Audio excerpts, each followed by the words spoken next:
బ్రహ్మేంద్ర సృష్టికర్త దేవుడు. ప్రయోజనం: విష్ణువు బ్రహ్మేంద్ర రూపంలో అవతరించి విశ్వ సృష్టికి దోహదపడతాడు.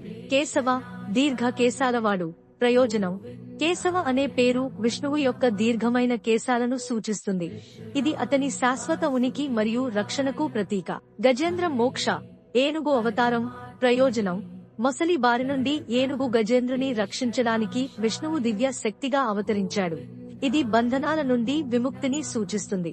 రఘుకుల రఘు వంశం యొక్క పూర్వీక రేఖ. ప్రయోజనం: రఘు వంశం యొక్క గౌరవం మరియు శక్తిని నిలుపుకోవడానికి విష్ణువు రాజరూపంలో అవతరించాడు.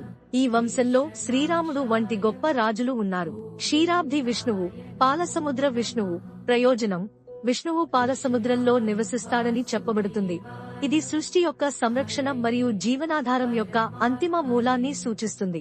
జటాయు గ్రద్ద. ప్రయోజనం: కొన్ని గ్రంథాలలో విష్ణువు జటాయువుగా గ్రద్ద అవతరించి రావణుని నుండి సీతను కాపాడటానికి ప్రయత్నిస్తాడు. ఇది నిస్వార్థ సేవ మరియు ధైర్యాన్ని సూచిస్తుంది. వశిష్ఠ రూప మహర్షి వశిష్ఠ. ప్రయోజనం: విష్ణువు మహర్షి వశిష్ఠుని రూపంలో అవతరించాడు. ఆయన వేద జ్ఞానాన్ని బోధించడంలో మరియు రామాయణంలో దశరథ మహారాజుకు మార్గదర్శకునిగా ముఖ్య పాత్ర పోషించాడు. ఉపేంద్ర చిన్న విష్ణువు. ప్రయోజనం: ఉపేంద్ర విష్ణువు యొక్క తక్కువ తెలిసిన అవతారం. ఇది నైతిక సంఘర్షణ సమయాల్లో ప్రజలను ధర్మం వైపు నడిపించే సూక్ష్మమైన దివ్య రూపం. వైకుంఠ విష్ణువు వైకుంఠం యొక్క విష్ణువు. ప్రయోజనం: ఇది విష్ణువు యొక్క శాశ్వతమైన విశ్వరూపం. ఆయన తన పరమధామమైన వైకుంఠంలో నివసిస్తూ విశ్వాన్ని నియంత్రిస్తాడు. ఈ రూపం ధ్యానంలో ప్రధానంగా ఆరాధించబడుతుంది.